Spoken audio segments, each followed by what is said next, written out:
Good evening, everybody, and welcome to episode 12, season 2 of the Forsaken Council. And tonight is the Utopia debrief. We've got the update and, of course, Forsaken content drop. There is, I feel like we say this every week, but there is quite a lot to cover tonight. And the wonderful TSM will be guiding you through the slides. So we are a few admin short tonight as well, but should be all right. Should be enough of us here to talk about this. Well, George is here. We'll cover it all. George, yeah. I mean, George is generally quite hard to shut up, so. Yep. That's why y'all got me. Yeah. Okay, Mark, take it away, buddy. Okie dokie. Let me just share my screen, and then we'll get them up and running. So, we good?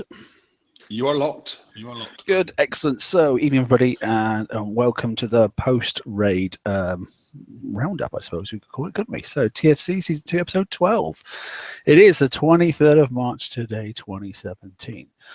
So, our slide pack, there you go, there's the content. So, the stuff in green, okay, is stuff that we're going to discuss. The stuff, obviously, in the clear text is obviously the normal updates. There's a bit there in orange, which is a little piece for segment for George to discuss. I'll just give you a few seconds to scan through those items.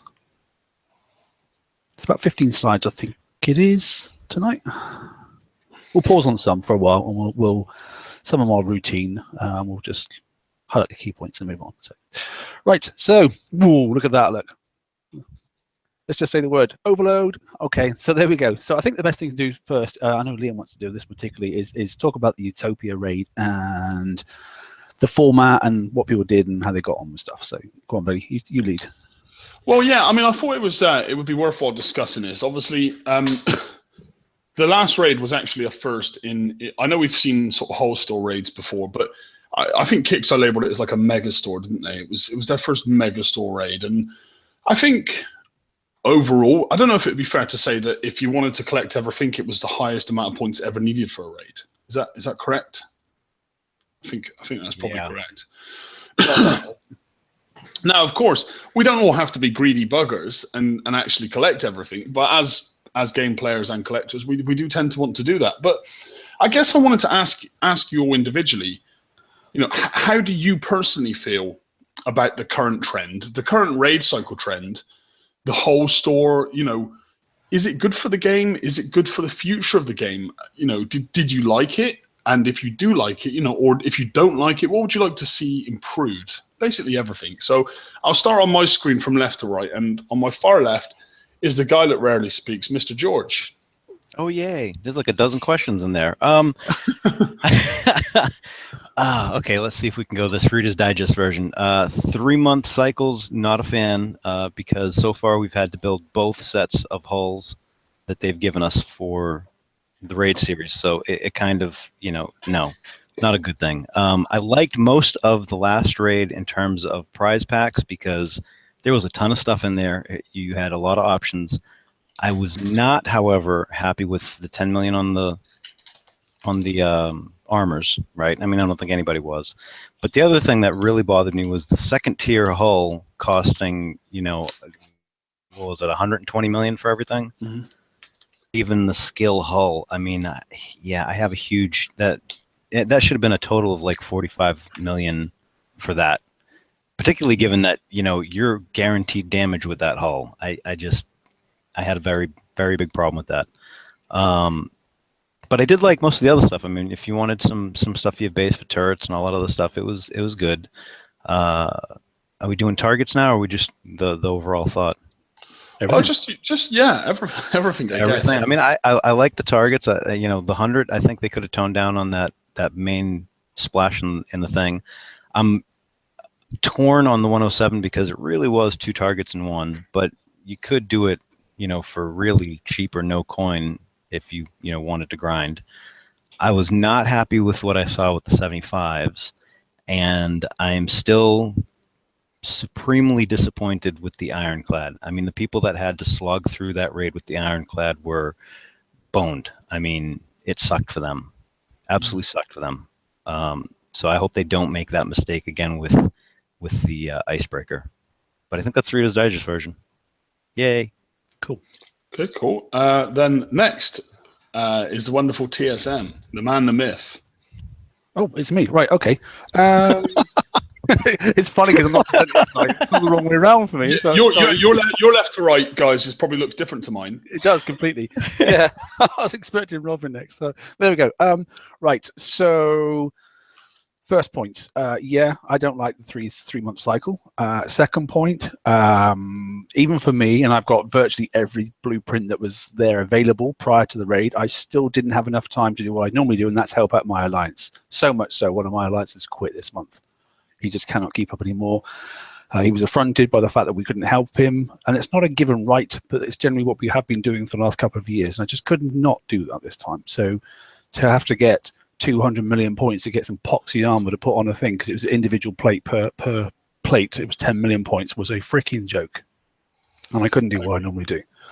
I do think, similar to George, that the icebreaker, personally, I think we should have all, if you want to get that early, it must cost you to get it early. I get that.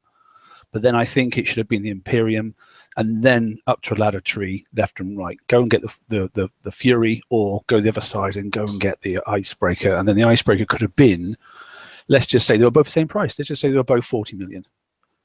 And then it would have been 55 in total, you know, to get the hull and that sort of stuff. And you could have actually just stopped there and built the hull in slow time, and then later on got some weapons in a TLC or something like that, you know, or it's then 10 for the weapon and you know, and 9 or 8 or something for the special, giving people a total of about probably 70 million to catch and not 120, which is what they had to do. So I just think it was too much, far too much for what it was. The plus side, tons of prizes for people. I think people are going to be surprised next time round, because it is only a 3-month cycle and they've charged out and got everything. Well, look at the content in the FM. There's not going to be a great deal to get next time. Because if they've gone and got everything this time, apart from a shed load of tokens, there isn't going to be a huge amount of things unless they bring out some crazy amount of turrets and bits and bobs in TLCs, etc. There's not going to be a great deal to get next time for many people. If you were in a position to get that, to get it all, yeah. Oh, yeah, no, totally, yeah. Because obviously a lot of people cherry picked the certain things, and there were some great prizes in there. Don't get me wrong, there were some excellent prizes there, you know. Where, and a lot of people did cherry pick the best things out of that, you know. So. Yeah, so there you go. Pros and cons for me. Okay, no worries. That's great. That's great. Robin, the wonderful Robin. Hey, I enjoyed it. I liked the prize list. I liked the ability for people to be able to catch up on missing tech. I really liked the tokens in there. There were a couple of small folks who had just gotten the Ironclad on the last raid, and they actually went in, earned the points for the tokens, and then added to their fleet, ranked their fleet. So they went from doing, you know, one target at a time to multiples, or able to go into higher targets. So I thought that was really good. You know, obviously, again, as said, chance for people to catch up, less to get next time. What I didn't like was the 100 had some serious graphic issues, and you know, that I'm not even going to start on the armor because everybody's already hit that. Okay. Okay. Shall I move along? Did we get your take? No. Sorry, Stuart. AKA Monster, Mr. Monster. Now, interestingly, Monster, you took some time away from the game. You've come back to the game, so you didn't have Cannoneers available. So I think it's going to be quite interesting to hear how you found the raid. Extremely hard, mate, to be fair. It was, I mean, I get the raid can be a grind, mate, but I literally spent every hour I had spare grinding this frigging raid. The prizes were good. There was loads to pick from. I think the top prizes were too expensive. The armors, you've all said, well, it's 10 mil a pop, which was crazy. And I actually spent most of my raid hitting 74s because it was more cost effective for me to hit 74s than doing the sets, which I found quite mad. Yep. And that's all I did for 6 days, mate, was hit 74s, and it was You just must be absolutely sick of the game at the moment. You must be. I am, mate. I am. You must have Welcome like blisters on your fingers and stuff. Welcome back, mate. I don't want to see a No kidding. 74 again, mate. It's just Right. the same thing over and over and over again, mate. It's just a complete joke. Mhm. And I mean, I know people with the Cannoneers expect to do the raid for less, but I was watching people doing the 100s and the 107s for free, and there's me paying between 10 and 12 coin a pop to get 3.6 mil, and they're just getting whatever the hell the points were for an out, like, and it's just like, really, like. Mhm. But yeah, it was just a very, very grindy raid, and to be fair, I'm just sick of the sight of like the game. Mhm. I think I'm just gonna have a few days off, mate. I don't blame you. I don't blame you if you've been in that many 74s, mate. Yeah, I mean, I think it's an interesting point you pick up on as well, Stu, with regards to, you know, it's kind of, we were at a stage in the game where you had to have the absolute best base fleet to succeed, to hit bases. And now we're at that point with PvE.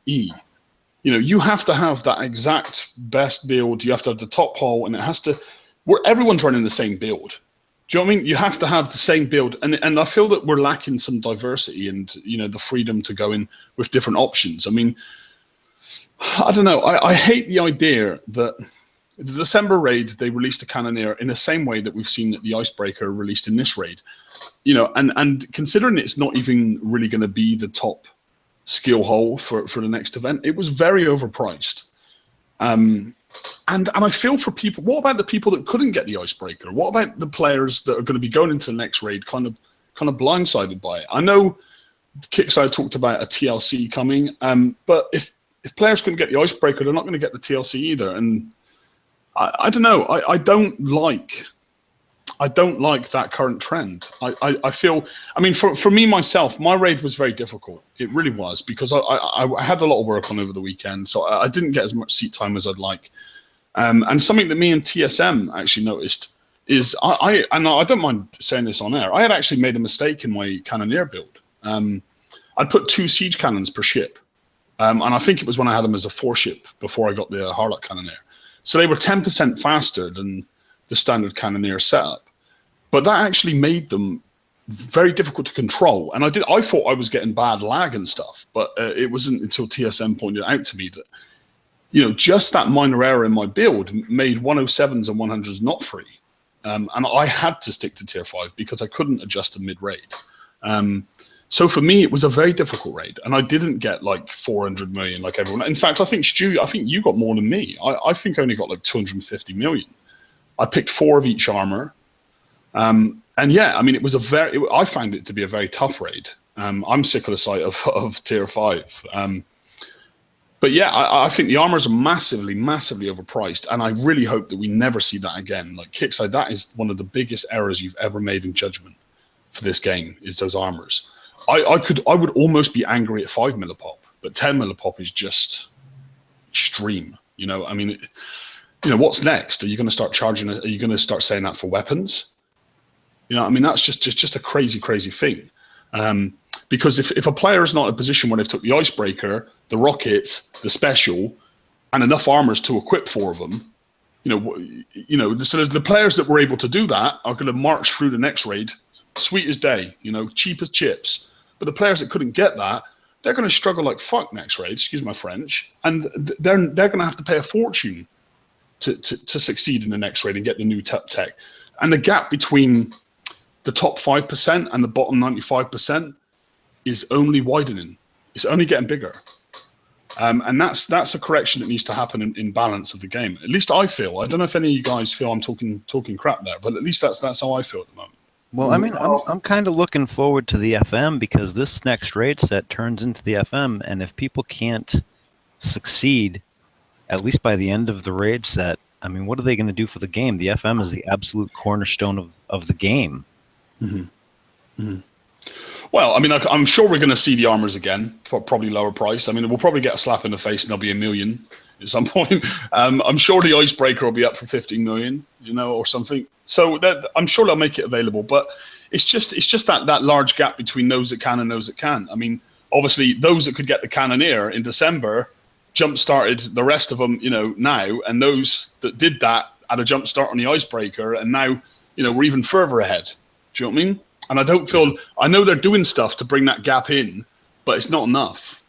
I mean, when did they first come up with the idea that you've got to have 2 Pacific holes to do raids with? I don't know. I think it stemmed back to the PvE PvP divide. But now everything is so specific. You have to have that specific thing, and it's that's the way the game's sort of gone over the last year. Yeah, that started with the Apollo, but we didn't have 2 hulls then. It was just the Apollo, and then you need Sub-Raid was the one, but everyone said they can't do it. So out came obviously the Tideseeker. Yep, that was it. And they liked it, and they went, let's take this forward. We'll have a technical hull for those that can drive technically and do it cheap, but obviously do it quick, but it'll cost you a lot to get it. Or we can go for the Blitzer, basically, which you're always going to take damage on, but you haven't got to be such a fine driver, and you can get away with, they're a bit more forgiving in some areas. But the catch is the Tides came out, and those were good. I liked the Tides. I was very happy with the performance of the Tides, even though they took damage. But the Ironclads suck. Mm-hmm. Well, that's the thing as well, that this cycle was a bad cycle for me, because at the time, I think I did the Ironclad campaign, and I won the Cannoneer in December, but I decided to go with Ironclads because at the time, Kixeye didn't release the weapon. Remember, we only got the Millennium Gun in a time-limited offer a week before the first raid of this cycle. So me thinking, well, I don't have the gun for this, I don't have the special for this, that's coming out in the first raid, so I'm just going to build Ironclads. And I invested money in building 4 of them and ranking them. And that turned out to be an absolute waste of money. I mean, don't get me wrong, I use them for base parts, which is, they have a purpose to me, but, my Centurions can still do base parts. So, that's kind of a waste of money for me. I mean, that's what made me laugh as well, is that, when I won the Millennium Gun, I used the tokens to change my Ironclads from... I built my Ironclads with a gun that they said should go with it and the special. Mm-hmm. And then I used the tokens from the raid when I got the Millennium Gun, and I switched the guns to all Millennium Guns, and I put the nuclear accelerator on instead of that special level 4 thing. And the fleet was 100% better. Now, why, if they're releasing Pacific guns to go on Pacific ships, you shouldn't be able to put another gun on it to make it. Yeah, I just don't get that at all. Well, I think the point that George was saying there, you were trying to go into, George, there, is the fact that the Ironclad was a big failure. At least we feel, other than the fact that it could basically, dance through base parts in the current trend. The Ironclad was a big failure because it was meant to be the Tideseeker alternative, autopiloting, the targets, and it just didn't work. Is that right? Yeah, I think Robin. Yeah, no, I just wanted to add a point, and with the different hulls and the different levels of the hulls and the different targets, the other thing too is time. I mean, it should not take even a high-level coiner player. I think I worked it out. It was like 9 hours or something like that just to get the base 200 million points for all the top stuff. I mean, you should not have to invest that amount of time. And then even worse for the lower levels who were doing the Ironclads and things like that. I mean, there was some insane amount of time that people were spending on there. And it wasn't because they were trying to get 800 million points. It was because they were just trying to get their 20 or 30 million for the things that they really wanted to get. Yeah.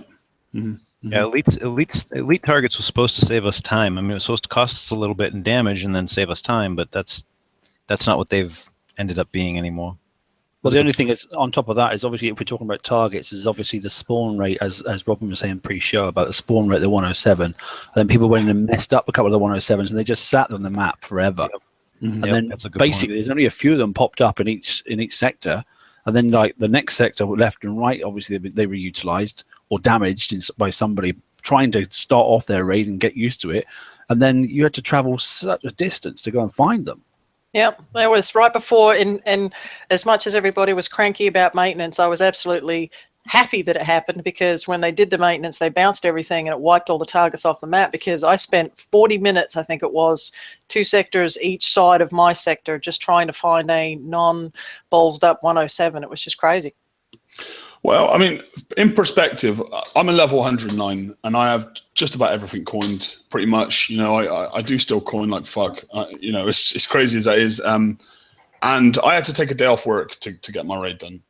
I had to actually book a holiday and take a day off work to sit in and do my raid on Tuesday. Filthy coin. And that isn't a good. That's not a good way of the game being. I mean, the game is meant to be fun. We're meant to play in our spare time. You should be able to come on one night, spend a few hours, mash it out. You shouldn't need to commit yourself. Like Stu's probably committed, what, 3 or 4 days in total of time? Do you know what I mean? Fuck's sake. That's not normal. That's not right. So, you know, maybe that's something Kicks I can look at. I think we've brought up some really, really good points. Is there anything anyone else wants to throw in before TSN moves on? Because I don't want to consume the whole show with this, but.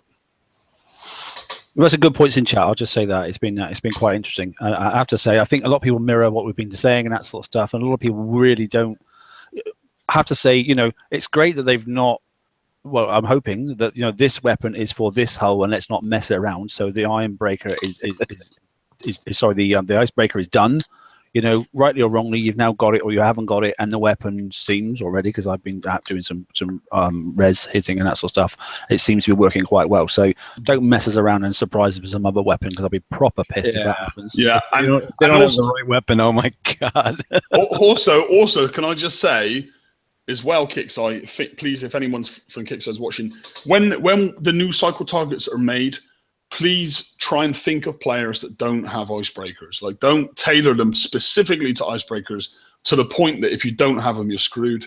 Try and adapt the targets so there is options for players that didn't win the icebreaker and probably won't win whatever's coming in the TLC. Yep. Okay. Should we move on? Just a quick slide, if you wouldn't mind, then. So basically, obviously, Andrew popped up the calculator, and we discussed it on the pre-raid show and that sort of stuff. So the thing that was slightly different about Andrew's was obviously his one you could put in your base level and that sort of stuff, and it automatically adjusted the targets. If you were hitting slightly lower targets, then it would basically recalibrate the points payout for you and that sort of stuff. So I'll probably put that slide up obviously in the page and that sort of stuff. And we could do with was it positive, was it negative, that sort of stuff. Did it actually make a difference to your raid at all? And if it did, and you used it, and you went, oh, but only if it could do this, we could do a bit of a feedback, really, to be honest. A lot of work went into it and that sort of stuff. I know quite a few people used it. I just want to see if it's valid and that sort of stuff, and how do we go forward with it. That's it on that slide, to be honest. Nothing extra, but good work from Andrew there. Yeah, kudos. Right, so we'll jump into the Forsaken mission content. So we already know, for those that have looked at the prize packs, okay, the update, basically, that there's a few things coming out, and don't think you're going to jump straight in and get. Obviously, you're going to get some tokens if you're going to go into the top pool this time, because you aren't for a little bit, because there's quite a few things that have tipped up. Fortunately, though, for T4, it's for prize pool 4, it's not too bad. So first thing we've got then is penetrative plate 6, okay, and which says it's a tier 5 issue. But the thing I noticed there, obviously, as we were talking about in the pre-show, is the whole class is only for, although it's Forsaken, it's only for Conqueror and Defenders. Thoughts? Well, Liberator defense there. And as you said we mentioned in the pre-show, possibly an option for oppressors, since they're made of glass when it comes to missiles. Yeah, they are, aren't they? Yeah. So no, it's nice to see some options. You know, it's nice to see some armors that are giving us an ability to add deflection stats to ships, because obviously ships have weaknesses, and I guess it's giving us more options. Yeah, you can throw it onto a Vanquisher in your base defense too, and have something sitting behind it. And you can, so do you want to sorry, George, do you want to explain the fact that you can actually put why, we say about 100% deflection bypass and that sort of stuff, and why these will work on the Conqueror hull, why as opposed to standard armor? If a hull has 100% defense handicap, it goes against the handicap is against percentage changed resistances, right? Mm.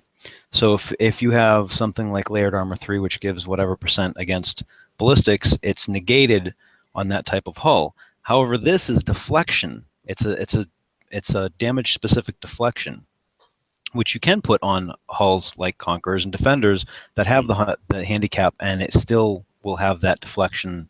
It's not negated at all in any way.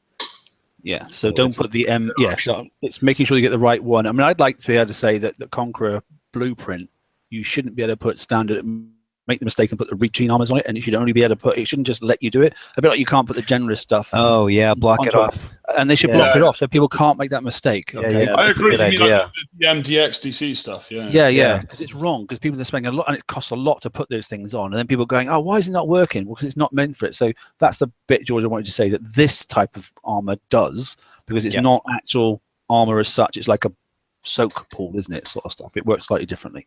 And if you break down the stats of like per salvo on a Liberator and stuff, I mean, this stuff is gonna work. It's gonna, if you're stacking 3 or 4 of these, you know, it's actually gonna be pretty useful. Yeah, it is, because I mean 2,000 per plate is quite a lot, you know, as a reduction. So and the armor points there is you know, armor points as well on top of that. So I mean, which is notional, obviously, for a you know, a Conqueror hull that's got 100k, but you know, if you put 8 of these on or something like that, or 6 of them on, and most of the new Conquerors only got 3. So you know, I'm actually kind of curious. Has anyone done the repair coefficient on it? No, I was gonna wait for Brian for that, or Hefe. He's in the chat, so he can do it tomorrow on his show. Because it's well out of my league, and I don't do that sort of stuff. But he'll give it a point something rather. I know what Hefe's like. He'll be laughing in a minute, or then he loves that sort of shit. So no, I just do pictures. There you go, and then talk about stuff. So I'll wait for Hefe to do the point. If I did that right, it's 1.25. That's not that great. No, but then again, on an oppressor, it's better than just dying in one volley. Yeah. So you know, we'll see. No, it's 1.25. It's 1.25. So it's 0.75. It's actually not bad. 0.75. I think that's right. Hell, I don't know. Hefe, tell us, man. Do the math and post it up.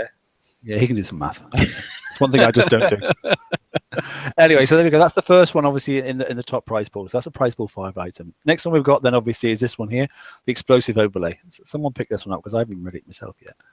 It's just like corrosive overlay, except with explosive. It's few walls. It'll give you walls even more explosive defense, which kind of seems redundant given how, I think, was it level 7 or 8 gives like 80% plus splash deflection. Like, I don't know. I'm not entirely sure what this is doing in here, but you know, maybe something that's coming. I don't know. I don't know whether these work, I have to say, because when you put on a building, you think you're going to get stacks of building defense and stuff. You don't actually get it. It's not. Yeah, it's not for the building. It's annoying, isn't it? That explosive building defense should just say explosive defense, and it affects walls only. It doesn't matter what you put it on. It affects walls only. That's it. I don't know why they put that building stuff in there. It just frustrates me. But. Yeah, I have no idea. So why are we all of a sudden needing that? You know, what's coming? I don't. No, that's not explosive. That's corrosive. True. Yeah, that's corrosive. We already got that. And, you know, it's not going to really slow Vens down. Vens don't shoot through walls anyway, so...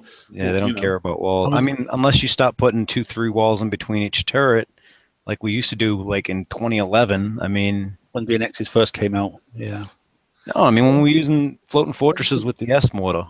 Yeah. Who puts buildings by guns? Because it's just apart from your island in the middle. Only island in the middle, isn't it? That's it. All right. I can see this being something that maybe not quite... We can't really see a use for it currently, but if it's there, it concerns me that we're going to need it. Do you know what I mean? It's something for the future, maybe. Prize pool 5, and the walls already have an innate explosive resistance to them. I don't know. It's I haven't weird. used the Everlast overlay either, so I will be using this one. It's not my style of building. Yeah, you want the special Trump wall, right? Yeah, that's it. You ain't coming in, and you can pay for it. If you hit it, you can pay. What kind of damage does that deflect? Oh man, Deflects comb overs. Right, moving on. Comb overs and awkward moustaches. Oh man. Oh dear. Look at her face straight in there. It's 0.8. There you go, George. I knew he's working out. All right. 0.8. Okay, thanks, buddy. So same as evade armor and that sort of stuff. Okay. Which obviously would work on Conquerors as well. So it's quite handy that it's 0.8 as well. So it gives you some options. Repair modifier then is obviously the same. So 0.8. That's quite decent. Okay, so it's not uber brilliant, but actually it's not going to cause you anything worse than you can flip from one to the other quite decent. Yeah. This is I can see this is going to be something that's currently confusing people. Yeah. Okay. So I've already had a quick look on the forums, that sort of stuff, and the forum chat has gone a bit bonkers. What the hell is this? We don't want Reapers back in our game and that sort of stuff because they're busted and all that sort. Okay, all I can say is this is nothing to do with that particular hull. Right then, what it's to do with is I can't really say a great deal unless somebody else wants to say something, but I'm not. I have a whole slide on it. It's coming. We have a slide coming on it in a moment. So yeah. Just for the fact that, okay, yeah, I appreciate, James in the chat now saying I'm confused, okay? So it will come clear very, very soon what this is all about, okay? I certainly know as a game developer I was very excited about the item this is going on, but anyway. So as it says then this countermeasure, it fires underwater, and actually it's a countermeasure for not only for missile, but also for explosive as well. Now, can I just add that the inspiration for the necessity of a submarine to have countermeasures is our very own Liam, because his driving is so good. Well, they had to add a countermeasure.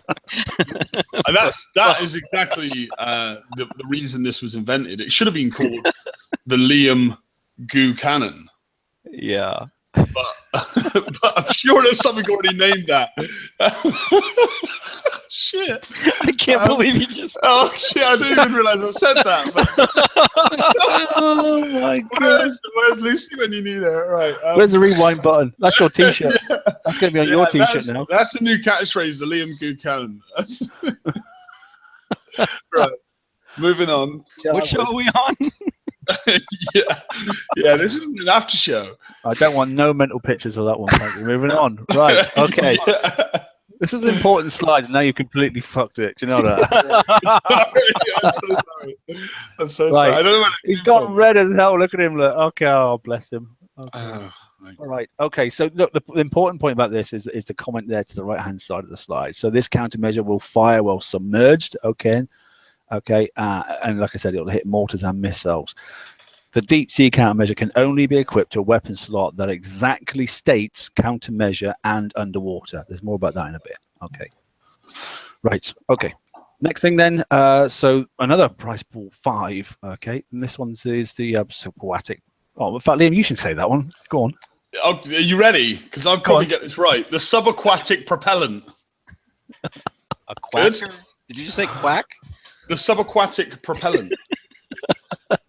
You've been practicing. No, is that right? Well, it works for me. Right. Okay. This is a good special. I think this is going to be interesting. Obviously, you must be getting the hint what's coming along soon. Okay, then. Yeah. Because you don't want to increase cloak time. Obviously, on things like your ghost crawlers. That's the last thing you want. You want to deep dive as often as you can. So basically, R15. What are they called? Those ones. Them ones, yeah. Yeah. What's the score subs called? Jesus Christ. The score subs, the ones that aren't. He's trying to avoid saying Goo Cannon again. You know that, right? Tigers or Hellwraith? R20 Tiger Sharks. There you go, guys. Got that confirmed. That's confirmed. As well as Mega. What was it? Mega Armor Slots. Oh. Do you know what's really annoying? You're trying to talk about something and not talk about it. It's hard, isn't it? But there we go. So there we go. So this propellant then, obviously, it's good because obviously it aids obviously that countermeasure reload, the one we were talking about a second ago. It helps, projectile speed, okay, as well. The weight is not horrendous.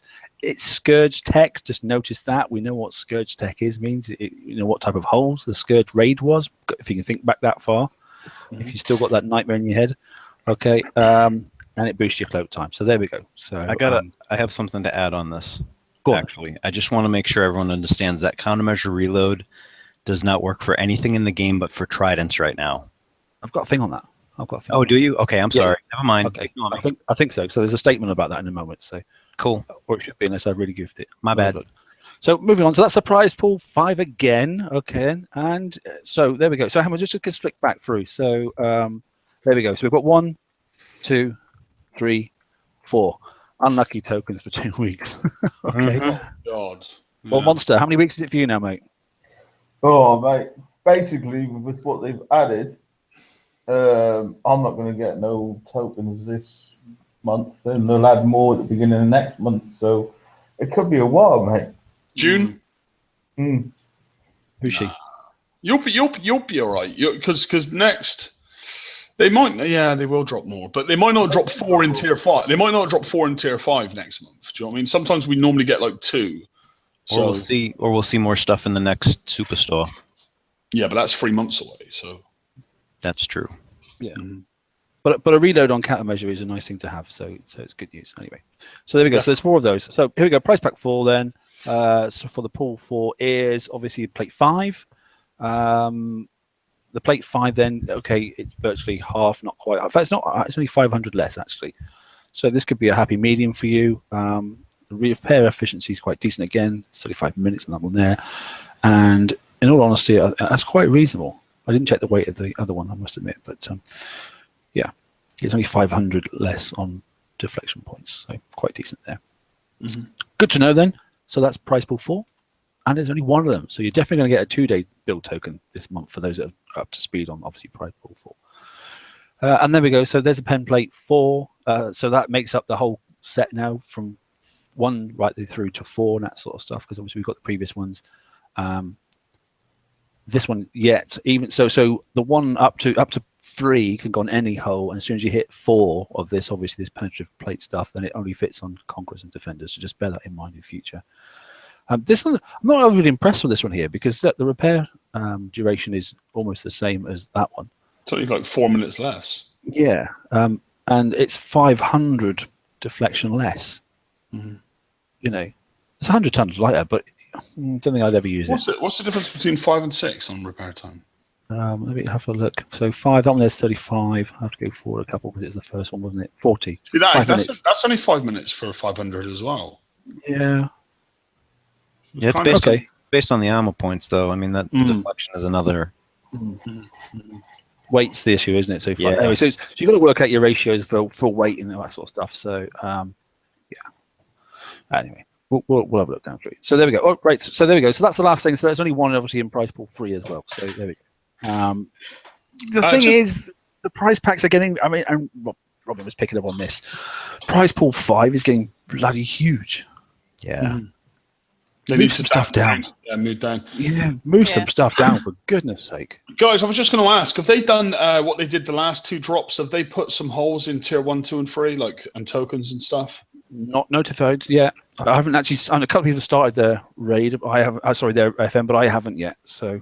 No, I haven't looked yet.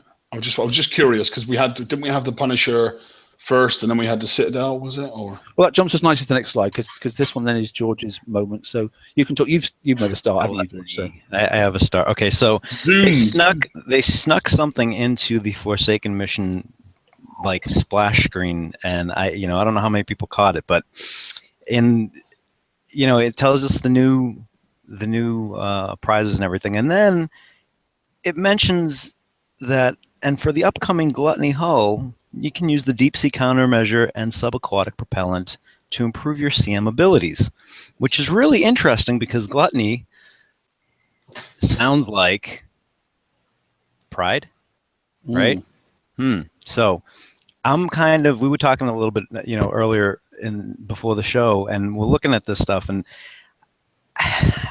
I'm torn because clearly the deep sea countermeasure and the subaquatic propellant don't say Conqueror, right?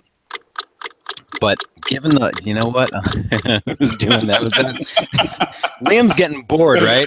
So no.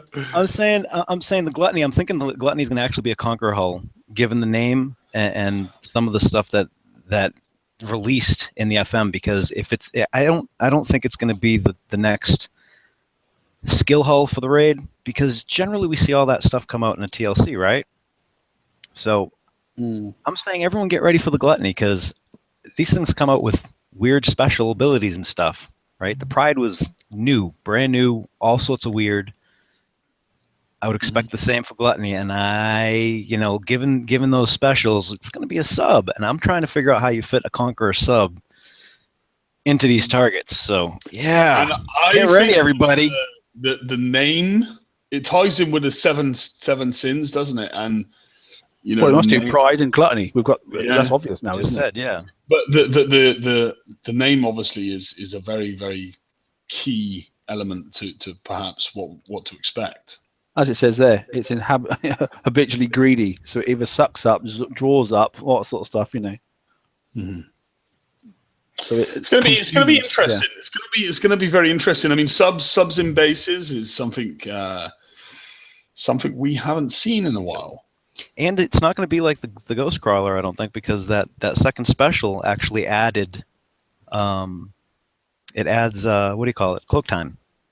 Mhm. So it's not going to be a sub that stays underwater. So that's going to make it really interesting to drive too, because the minute you pop up, you're Timing. boned. Well, we don't know how long it's Yeah. for. We don't know how long it's going to pop up for. That's true. Yeah, that's true, because the special actually Or says. does it fully pop up? Well, you know, I don't know, because in the forums when they posted the subaquatic propellant, they actually said that it will actually what do you call it? It'll fit with other. It'll stack with other countermeasure and submarine technology. So you might be able to stack this with the other cloak special, like a Nautilus battery, and really get a long dive time. But bear in mind that for people watching, that we are speculating. We don't. Have Oh any- God, yeah. Oh God, yeah. I mean, that should be Subject to obvious. change. So, Yeah. We're just Like- guessing at this point, but I mean, given the name, and I'm Yeah, making some presumptions at this point. It's going to be a Yeah. sub. I mean, And they had scatterguns out in that last raid as well. yeah. I mean, I like the fact that they kind of snuck it in there and didn't say anything on the forums, didn't say anything, but it's in the splash screen. I was like, oh, now, hold on a second. Until you pointed that out, I didn't see it. Well, usually you click through it, right? I mean, Yeah, just close it. So it wasn't Surprise! until you posted that photo that I zoomed in. So yeah, That's good. I imagine a lot of people haven't seen it though. they have now. It's a good catch. Yeah, and do you know that's nailed it. We had a bit of a thought. We mentioned pride last time. We went, that's an unusual name for a hull, and it's not in the line of, it's not a bloodthirst, it's not a counter bloodthirst, it's none of that thing. So it's a separate. This is another one in a separate line. So these things do different things compared to the routine stuff. So expect something completely different. Interesting. Mm-hmm. Okay. I liked it. Good. Okay. Then what I'll do is I'll just push on to the next slide, shall we? Right. So this is the confirmation about this underwater countermeasure slot. So I thought it'd be time worthwhile spent on there. So I'm not saying this countermeasure that's obviously available in the top price pool. It'll love the slot. If you hover over the slot, it will love the one on the left, but it won't work on the one on the right. Right. And it's only a small difference, but basically it can only state countermeasure and underwater. What it can't do is state standard countermeasure underwater, which is what you've got on a few of the hulls, actually, believe it or not. Like, is it Reapers? I think they've got something like that. That sort of stuff. Or I haven't there's some more stuff coming. But anyway, the point is, slot on the left, good to go. Stick it on there. Slot on the right, it won't fit. I like how you've used like a lovely little heart to point. Did you like that? Did you like that? It's a lovely touch.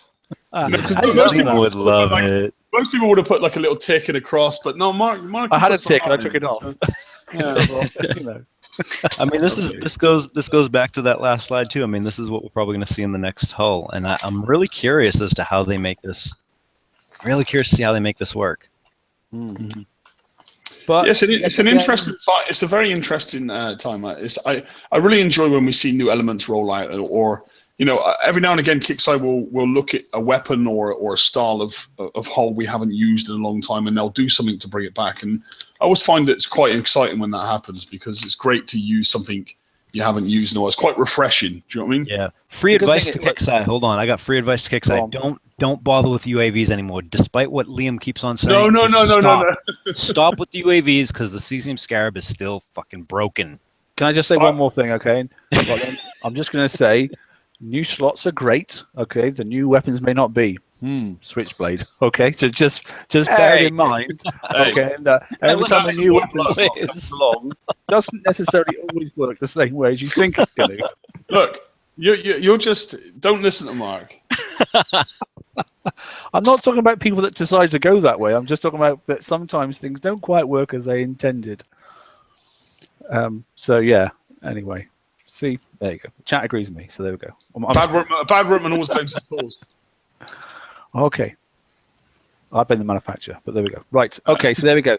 So please take note of that slide. And if anybody wants to take that slide out and quote it, push it on the rally pages, that sort of stuff, just to save yourself some pain.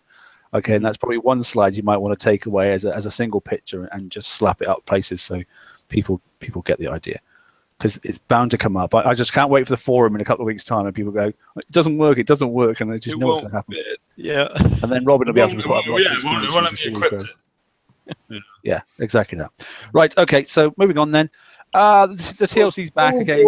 Before we go on off the FM, I was quite surprised we didn't see a heavy weapon of some sort because the new ship, the new garrison ship, it's got a heavy weapon slot. Now, what's that there for? Because The generalist hull?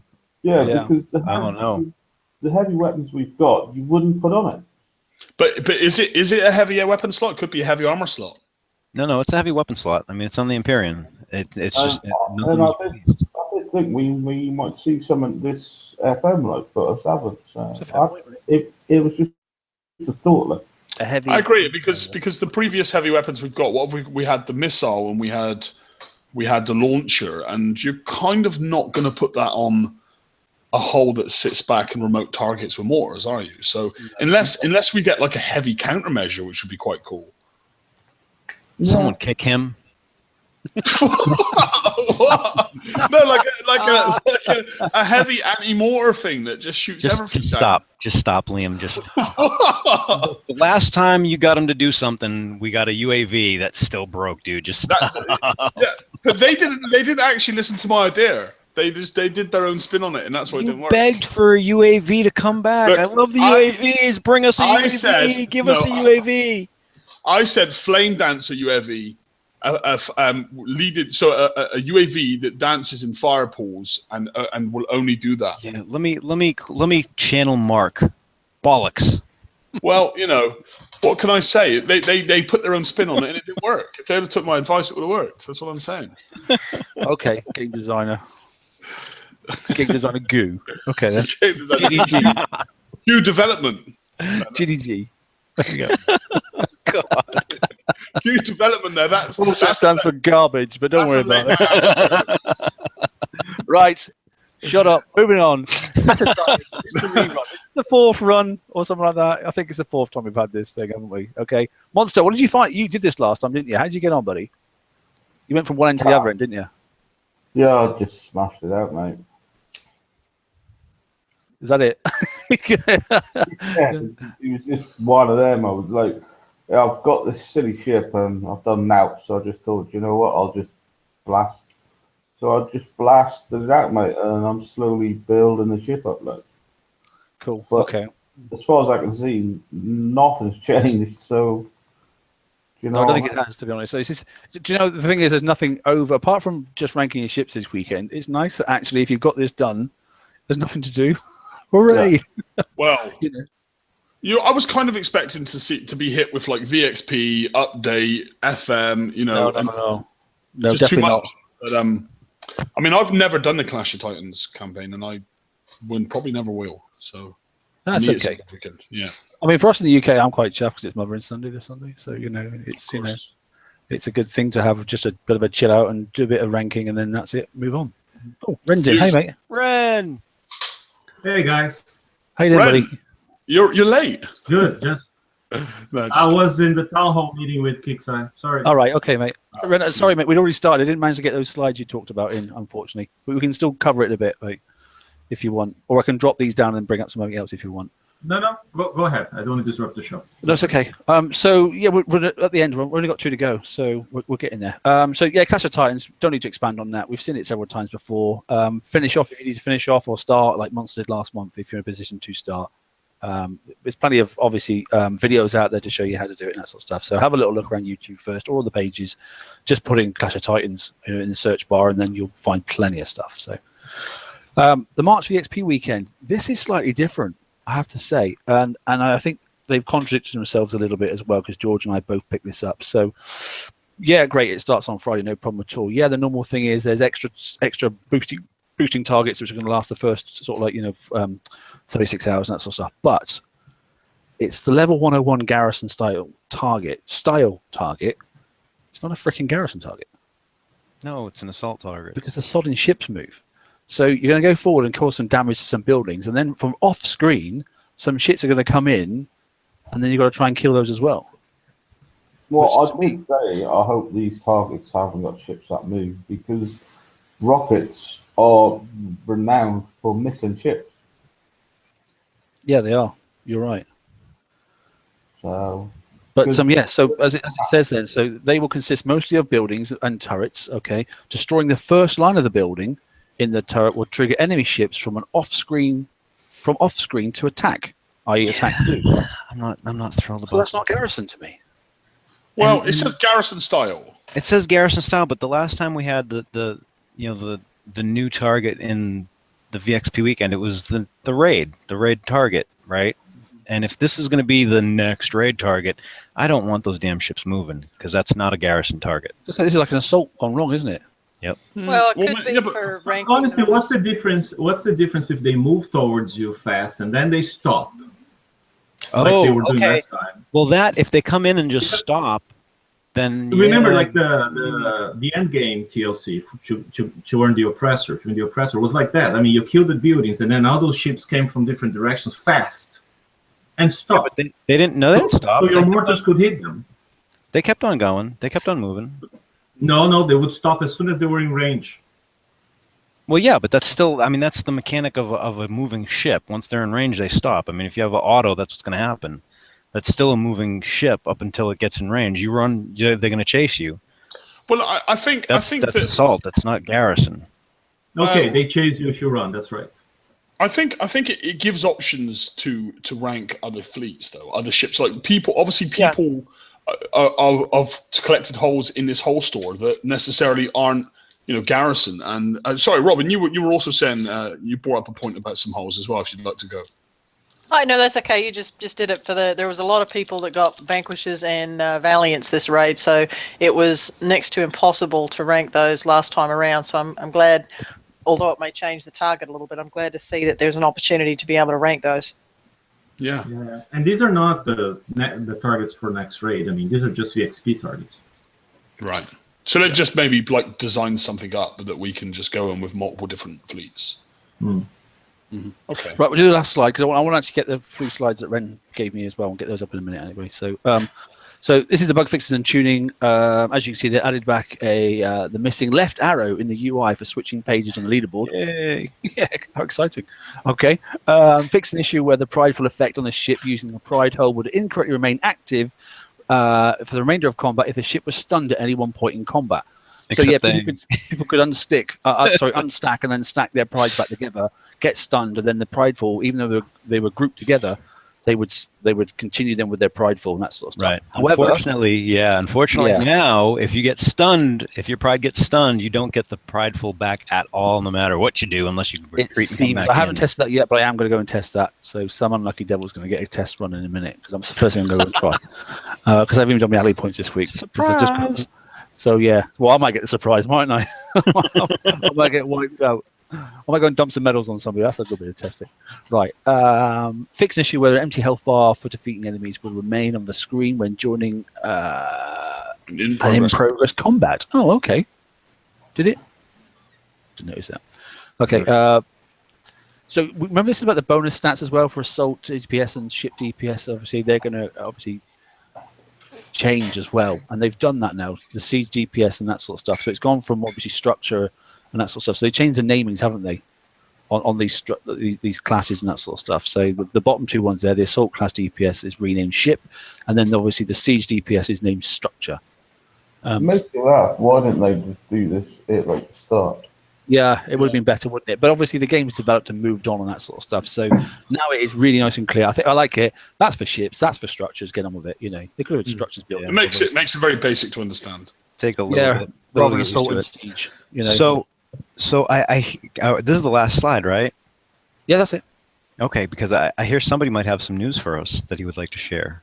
Yes. So I'm going to quickly keep me on share, mate. But I'm going to change and I'm going to change this PowerPoint presentation for another one quickly. Hot off the presses. Off the presses. Ren has some hot news. Yeah, just like the first piece of news, and we checked that like during the Media Kicks Eye, we asked what could we share, and we can share officially that the skill haul for April's raid will be released in a TLC a week before the raid, with, according to Kicks Eye, a whole bunch of both VXP and build tokens, so people can have a few ships at least to build and ranked if they want to go that way, and if they didn't get a chance at the Icebreaker. Yeah. Okay, that's great news. That's really great news. You know, so at least we know where we stand. I mean, some people will like it, some people won't, but I mean, at least now we know where we stand. 1 week before TLC, they want to make it accessible, so they're going to put the tokens there, you know.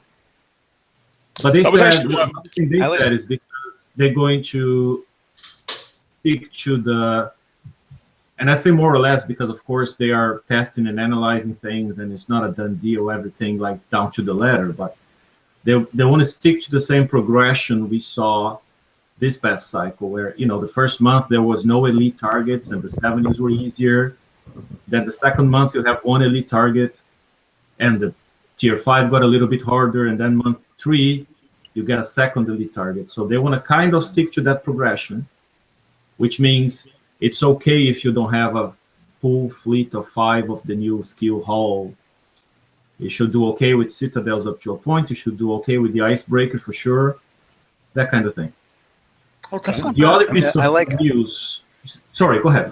I was just going to say I love the fact that we actually have some like a timeline. That's it's huge. It was a big discussion in the first sort of 20 minutes of the show round. We were really talking about the progression of the game and all this stuff. So that really actually alleviates some of the stuff we were talking about as well, which is great. Yep.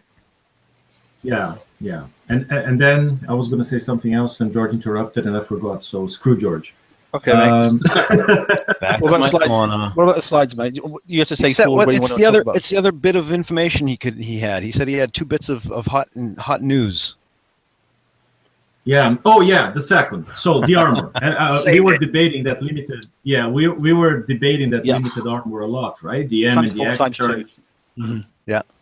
So I'm going to kind of paraphrase what the game designer in the meeting there was explaining to us. He said that's a luxury item. The raids and the targets will not be designed around them.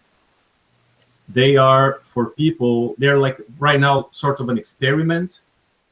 And the price point was high because they wanted like just a few people to get them, so they can fine tune and test and whatnot. So it's kind of like not needed. They said the targets will not be tuned in raid for like, oh, you must have 4 of those armors per ship or anything like that. But those people that also helped me relax a little bit, because I'm like, oh, okay, because I didn't get 10 of each. That was like 200 million points. Right. But those people that actually did get them, right? Like if you got enough to put one of each on each of your icebreakers, say, will that are they going to be rewarded for actually getting them and being able to use them in the raid?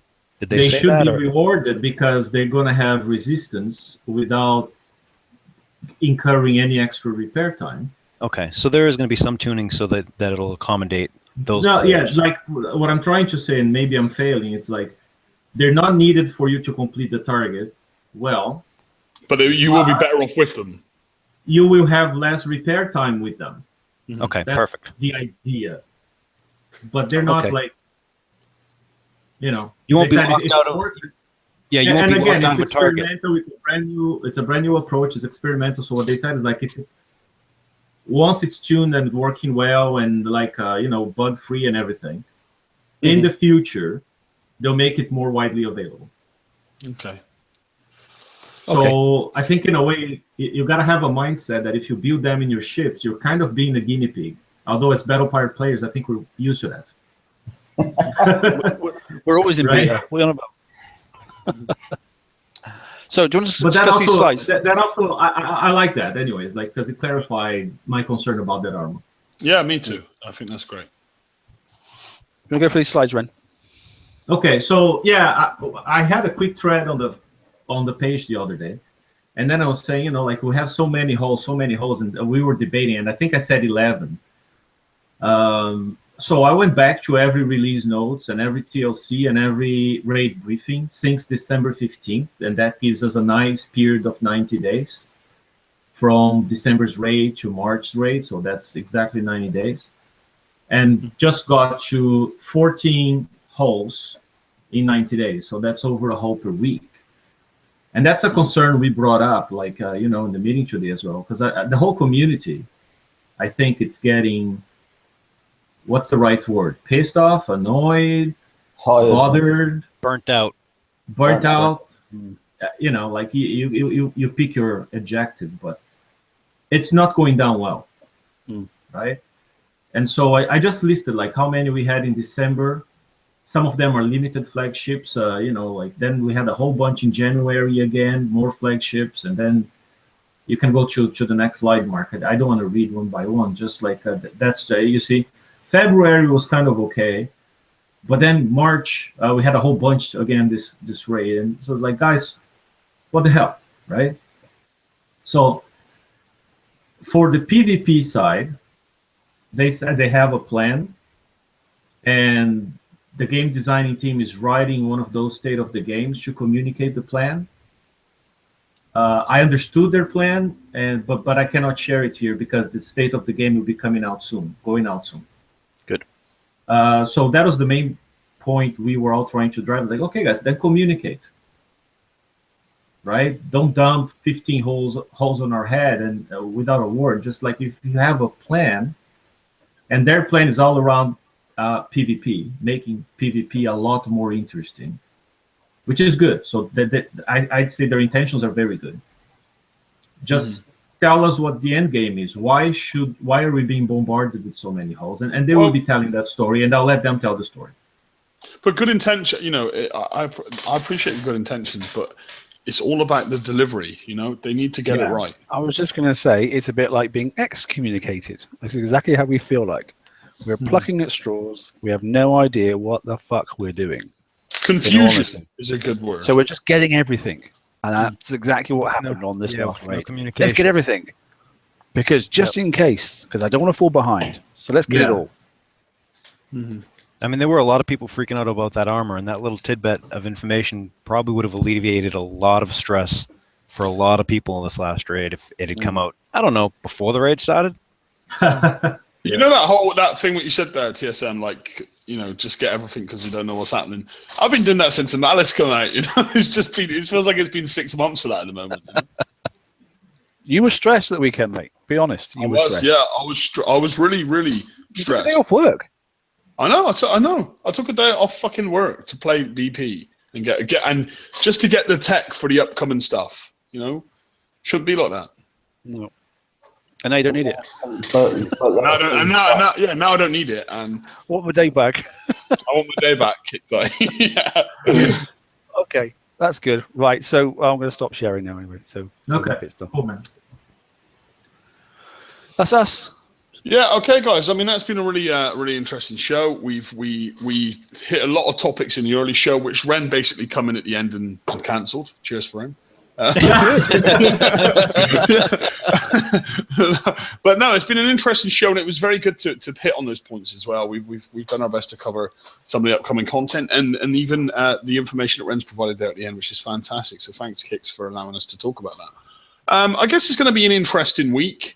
We've got the VXP weekend, which is going to be interesting. So join us on Saturday's show, because I'm going to be quite interested to see how this VXP pans out, these new style targets, I'm hoping that they're going to be an improvement for everyone and allow people to rank varied holes. So join us Saturday and come on and have your say. It will be a very interesting show, I'm sure. So guys, good night. God bless, and we will see you Saturday. Have a good night, everybody. Good night. Yeah. Bye.